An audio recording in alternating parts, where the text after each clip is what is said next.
Amici, ma ben ritrovati al Garage della Bassa. Lo scorso video vi è piaciuto tantissimo e io vi ringrazio per il supporto che ho ricevuto. Ci sono state un sacco di iscrizioni, mi piace, commenti e la cosa non può che scaldarmi il cuore. Ci troviamo qui per un secondo appuntamento perché tra questi commenti che ho ricevuto ci sono state anche diverse domande. Ad esempio, più volte mi è stato chiesto come sbloccare i cuscinetti 6 e 20, cioè i cuscinetti che di solito si montano dove ci sono le ruote, e i cuscinetti 5 e 20, cioè quelli che si montano all'interno delle clessidre. Oltre a questo mi è stato richiesto anche come sbloccare gli altri cuscinetti a sfera, cioè quelli da 13 mm e quelli da 9 mm.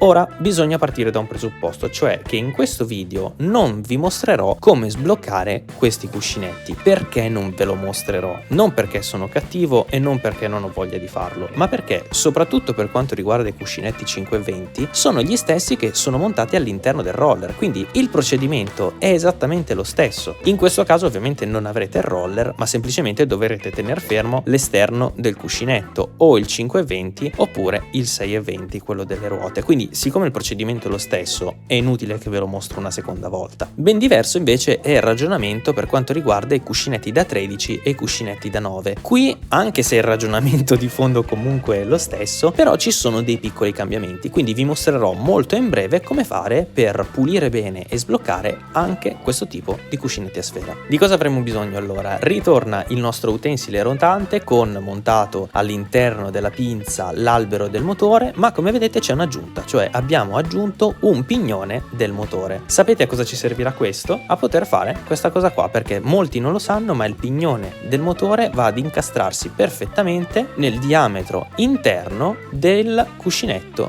a sfera, anzi in generale di tutti i cuscinetti a sfera, sia il 9 mm sia il 13 mm ma anche l'11 mm, che però nessuno mi ha chiesto perché evidentemente l'11 mm non lo vuole usare nessuno. Avremo bisogno poi di un cuscinetto da 13, da 9 o da 11 e avremo bisogno sempre della solita soluzione, quella di acqua e pasta abrasiva, però non più in forma di boccettina con l'ago, ma ce ne servirà un bel po' di più, quindi ho creato una soluzione più abbondante all'interno di un barattolo, sempre di acqua e pasta abrasiva.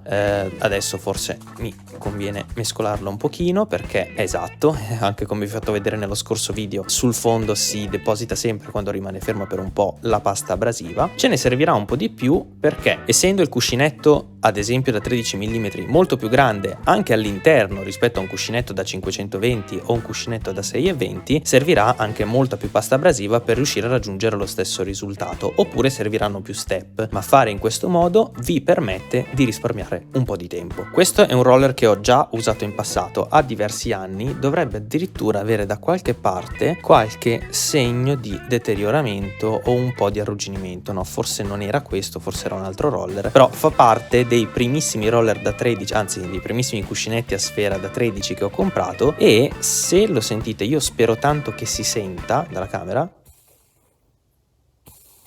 sentite che brutto rumore che fa, si sente palesemente che c'è qualcosa all'interno che non va, allora lo andremo a ripulire. Ok, ho tolto il cuscinetto dal suo supporto e quindi adesso prima cosa che facciamo, andiamo a metterlo direttamente a bagno dentro la soluzione, dentro il barattolino, e poi lo scuoteremo un po'. Lo andiamo a scuotere per bene e soprattutto lo mettiamo a bagno nell'acqua e pasta abrasiva, perché il risultato che vogliamo raggiungere è di fare in modo che quanta più acqua e pasta abrasiva finisca dentro il cuscinetto, cosa che invece utilizzando questa pipetta non sarebbe possibile fare. Ok, direi che siamo riusciti a scuoterlo abbastanza, ormai l'acqua e pasta abrasiva deve essere penetrata bene all'interno del cuscinetto da 13 e quindi mi sono procurato anche una pinza per andare a recuperare il cuscinetto. Ok, lo facciamo colare leggermente ma neanche troppo, perché più soluzione abrasiva rimane dentro e più la pulizia sarà efficace. Allora a questo punto lo incastriamo come vi ho fatto vedere nel pignone del motore e facciamo la stessa cosa che abbiamo fatto l'altra volta, quindi avviamo il nostro utensile rotante.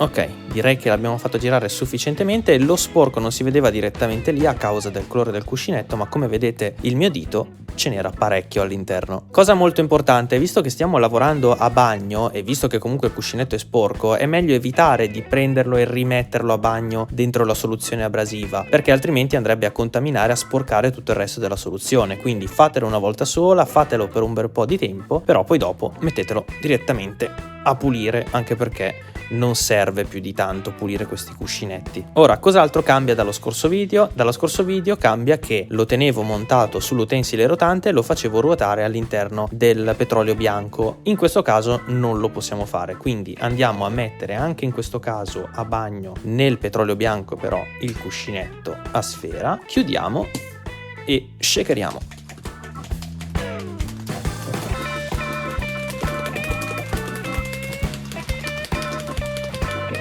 Avete visto prima quanto era pulito il petrolio bianco, invece guardate adesso all'interno. Guardate quanto sporco che è uscito fuori dal cuscinetto. Ora estraiamo il cuscinetto, lo reinseriamo nel nostro utensile rotante e lo facciamo ruotare.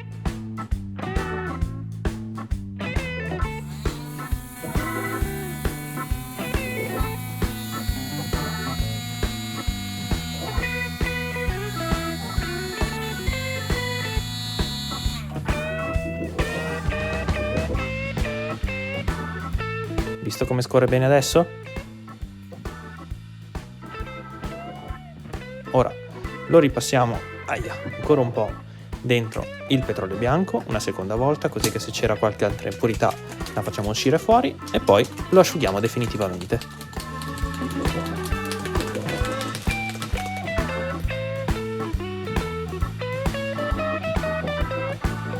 Per asciugarlo definitivamente lo potete rimettere nell'utensile rotante, metterlo dentro il bicchierino così evitate di sporcare e fate girare.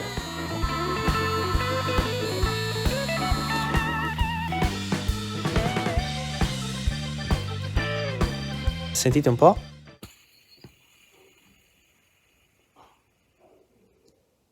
Perfettamente silenzioso e fluido. Molto meglio rispetto a prima. Ora, questi cuscinetti purtroppo hanno, una peculiarità, cioè che quando li si pulisce con il petrolio bianco, finché il petrolio non si asciuga completamente, non riescono a dare il meglio di sé. Non chiedetemi il perché, non l'ho mai capito, quindi adesso magari proverò ad aspettare fino, che ne so, più o meno a dopo cena, lo metterò sul termosifone, così sperando che si asciughi il più velocemente possibile e vi faccio vedere il risultato finale. Ed eccoci qua, sono passate circa 3 ore, l'ho lasciato sul termosifone, quindi dovrebbe essersi asciugato perfettamente e come vedete con il pennarello indelebile ho fatto un piccolissimo segno qui, non per nessun motivo pratico ma solo perché non sono sicuro che in camera si riesca a vedere il momento esatto in cui smette di fermarsi. Quindi adesso, senza tagli, senza velocizzazioni o rallentamenti di nessun tipo, vediamo per quanto tempo gira.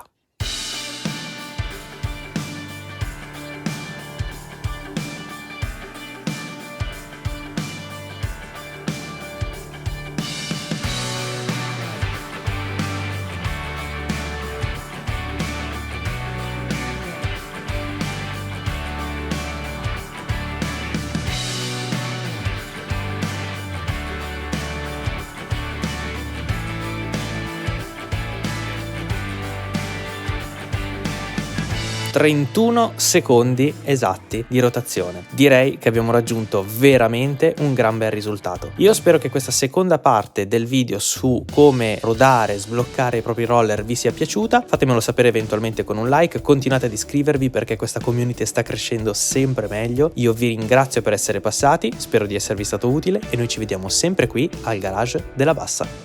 Ciao!